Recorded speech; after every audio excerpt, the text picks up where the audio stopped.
The Valentini family linen contract was canceled by certified letter at 8:03 a.m. on a Thursday, and by 9 a.m. every single one of the 17 restaurants under the family umbrella had no tablecloths, no napkins, no kitchen towels, and 12 hours until dinner service. In the third-floor study, Lorenzo Valentini stood at the window with his hands in his pockets, looking out at the East River, and Dante stood behind him reading the cancellation letter. Who owns the supplier now? A Cayman LLC, 2 layers up the Grecos. They bought controlling shares. At 3 a.m. yesterday, through a shell. The original owner was paid to sell. Lorenzo turned. He held a small, weathered leather box in his hand. He set it on the desk between them. Dante looked at the box. He did not open it. He knew what was inside. Father, It's time. I'm not ready. None of us were ready. My father wasn't. His father wasn't. We were never ready. We did it anyway. Lorenzo's eyes were the eyes of a man who had decided this an hour after his only son was born. You are the dawn of this family from today. They will know it. Your mother knows it. Your sister and brother know it. I know it. Open the box, Dante. Dante opened the box. Inside was a ring, heavy gold, a signet, the family crest. 3 olives on a curling vine pressed into the metal by hand 110 years ago. Dante slid it onto his right ring finger. It fit. On Sunday, we will eat together as a family. Everyone. Your mother will arrange the meal. The cook will prepare it. The lieutenants will come. Tomas, Vincenzo, the cousins, the aunts, the priest, everyone. Yes. And Dante. Lorenzo's voice softened. The cook. She sits at the table, not in the kitchen. Dante's throat moved. Yes, Papa. Downstairs in the kitchen, Sienna was juicing 27 lemons by hand and humming her grandmother's song, and she did not know that her place setting had just been placed next to the dawn of New York. The Sunday lunch dining room had been opened up, the partition walls between the 2 main rooms folded back. The long mahogany table extended to 24 feet, 12 antique silver candelabra lit by hand at noon, and Sienna Russo, 23 years old, was plating her 31st dish of the day when Mrs. Carmela came in white as paper and put a hand on her wrist. Stop. What? Stop. Now. Sienna stopped. Tomas came in 2 seconds later. His coat was off. There was no expression on his face. He was holding a small black device that looked like a key fob. Bomb sweep. Everyone out the kitchen door. Family wing. Now. Sienna's chef knife was still in her hand. Mrs. Carmela took it from her gently and set it on the counter. In the dining room, Tomas's men were going table leg by table leg, chair by chair, with handheld detectors. The lieutenants and aunts and cousins were already evacuated to the garden through the back terrace. Lorenzo and Vivienne stood at the head of the lawn, Vivienne's arm through her husband's, both faces stone. The detector chirped at the head chair. 3 soldiers in tactical gear lifted Lorenzo's chair very, very slowly. Underneath, taped to the underside of the seat, was a pressure-trigger detonator wired to 4 ounces of plastic explosive. Bomb squad confirmed 12 minutes later, armed, set to 24 pounds of pressure release. The moment Don Lorenzo Valentini sat down for Sunday lunch and stood up for the toast, the chair would have gone with him. In the kitchen, Sienna sat very still on a stool. Tomas crouched in front of her. You okay? I'm okay. You moved Lorenzo's place setting this morning. You moved it to be next to yours. Why? Sienna's voice was very small. He told me he liked the way I plate. I wanted him to be able to see. Tomas closed his eyes. He opened them. Sienna, you just saved his life. You moved him by 3 feet. The blast cone 3 feet was the difference. Outside in the garden, Lorenzo Valentini turned to his wife, took her hand, and kissed her knuckles. Then he turned and looked back at the house at the kitchen window where a young woman in chef whites sat very still, and he crossed himself. The estate's safe room was buried 2 floors under the garden, lit by a single chandelier, and at 4 p.m., on the Sunday of his coronation, Don Dante Valentini stood at the head of a stone table with his ring finger pressed flat to its surface, and he looked around at every man in his family and spoke for the first time as their head. They tried to kill my father today.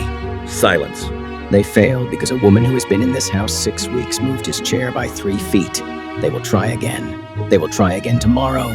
They will not stop until I stop them, or until I am dead. He paused. I am the Don of this family from today. You will treat me as such, or you will leave through the door behind you with my blessing and never come back.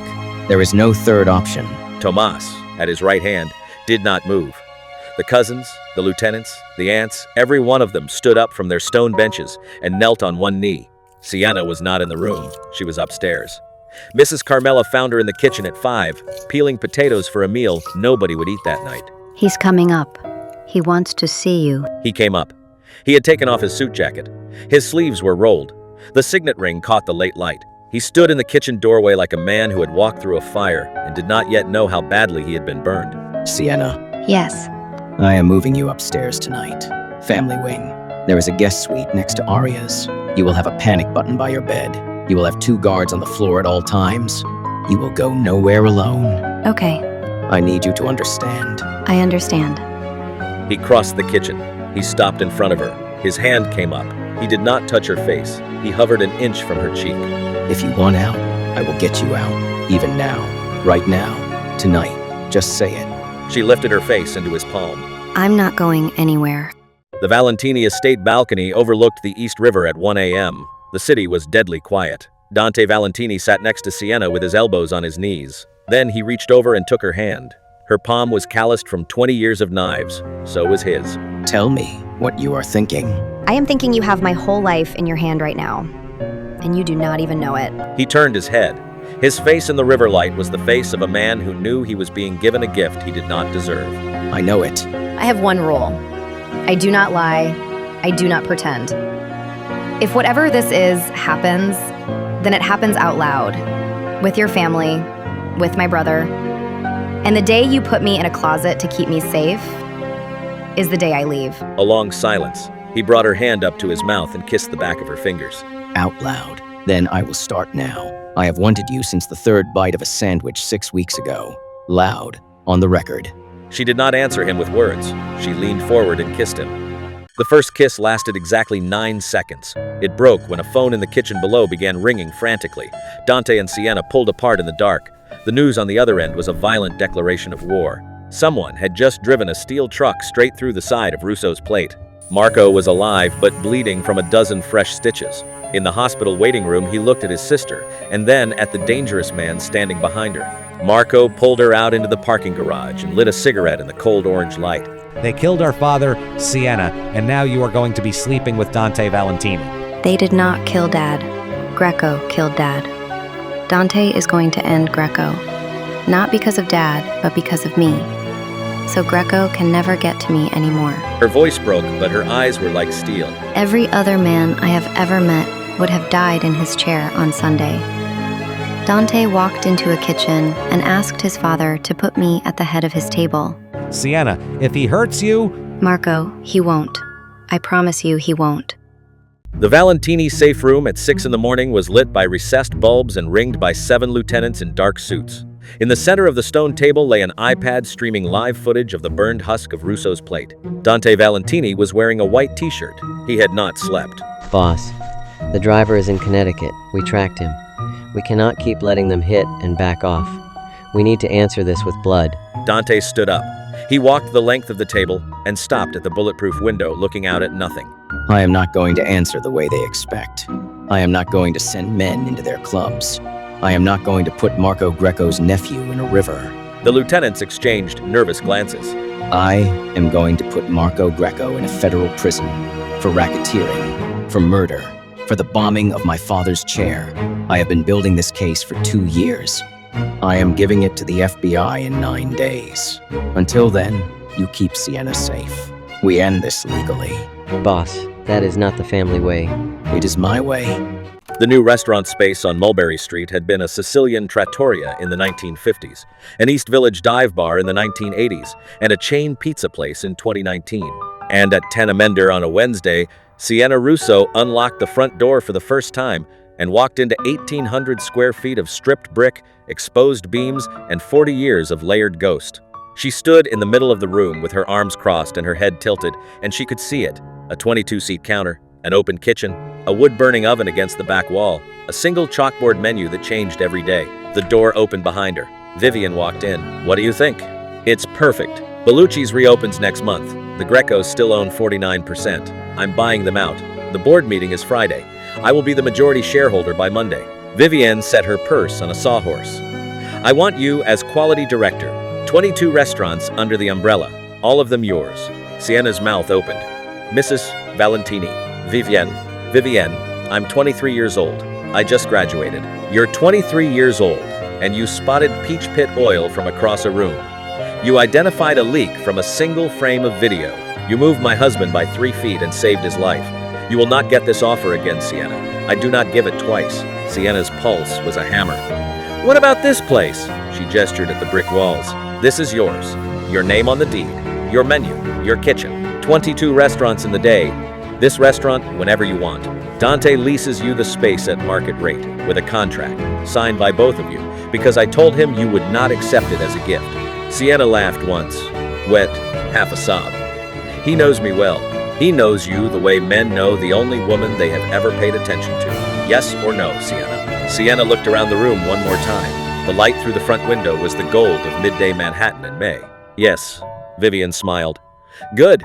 The contract is in my purse. Bellucci's main dining room glittered at 7 p.m. on a Saturday, with the desperate brightness of a restaurant that knew it was being slowly killed.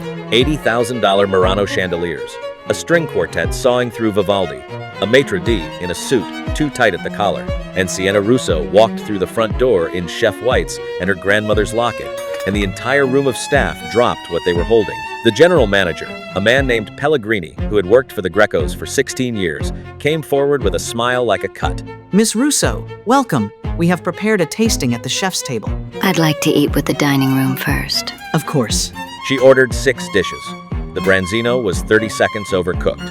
The risotto Milanese was made with mediocre saffron. The osso buco, Bellucci's signature, the dish that had made the restaurant famous in 1987, was reheated. She could tell from the meat fiber. She set down her fork after the 3rd bite. Take me to the kitchen. In the kitchen, a sous chef. 6'2", 230 pounds, tattoos on both forearms, turned from the line and stared at her. You're the new boss. I am. You're 23. I am. You're a woman. Sienna did not move. He picked up a paring knife from the cutting board. He threw it. The blade traveled 11 feet, end over end, and sank into the white-painted brick of the kitchen wall, an inch from Sienna's left ear with a hollow talk. The kitchen went perfectly still. Sienna turned her head slowly. She looked at the knife. She looked at the wall. She looked back at the sous chef. She did not flinch. She did not blink. She did not raise her voice. You're fired. Get out of my kitchen. He laughed. You can't. Tomas stepped through the back door of the kitchen with 2 men. Yes, I can. Sienna Russo fired 6 members of the Bellucci Kitchen Brigade in 72 hours and hired 11 replacements in the next 4 days from her CIA network, 2 of them from her own graduating class, and on a Wednesday night in late June, the dining room of Bellucci's served 48 covers under a new menu that Sienna had handwritten on the back of a stack of index cards. The room was packed. The line went down Mulberry. Eater had blasted out a write-up at 6 p.m. Bellucci's, back from the dead, with new blood at the pass. The new osso buco had taken 8 hours. The risotto Milanese was finished with bone marrow. At 9:14 p.m., the front door opened. Lucia Greco walked in. $30,000 of red Valentino, hair lacquered into a wave, a smile that had stopped traffic from Capri to Cap d'Antibes. She was alone. She did not have a reservation. The hostess turned white. Reservation, please. I don't have one. I'm sure you can find me a table. The hostess looked at the manager. The manager looked at Sienna in the open kitchen. Sienna lifted her head from a sauté pan. She crossed the dining room. She did not take off her apron. Lucia. Sienna, darling, what a charming little remodel. There's a 4-top opening in 10 minutes. You can wait at the bar. I'd prefer the chef's counter. The chef's counter is for guests of the chef. Lucia laughed high, bright, public. I'll take the 4-top. Bring me the entire tasting menu, every course. I want to see if she's worth the rumors. Sienna walked back to the kitchen and did not respond. For the next 2 hours and 40 minutes, Sienna plated 13 courses for the woman who had ordered her brother's truck destroyed. Each course was perfect. Each was placed in front of Lucia by a server who had been briefed not to engage. At the end of the meal, Lucia stood up. She lifted her wine glass to the room. 2 Bellucci's, and to its new chef, and to the future Mrs. Valentini, whoever she ends up being. She put down the glass. She walked out.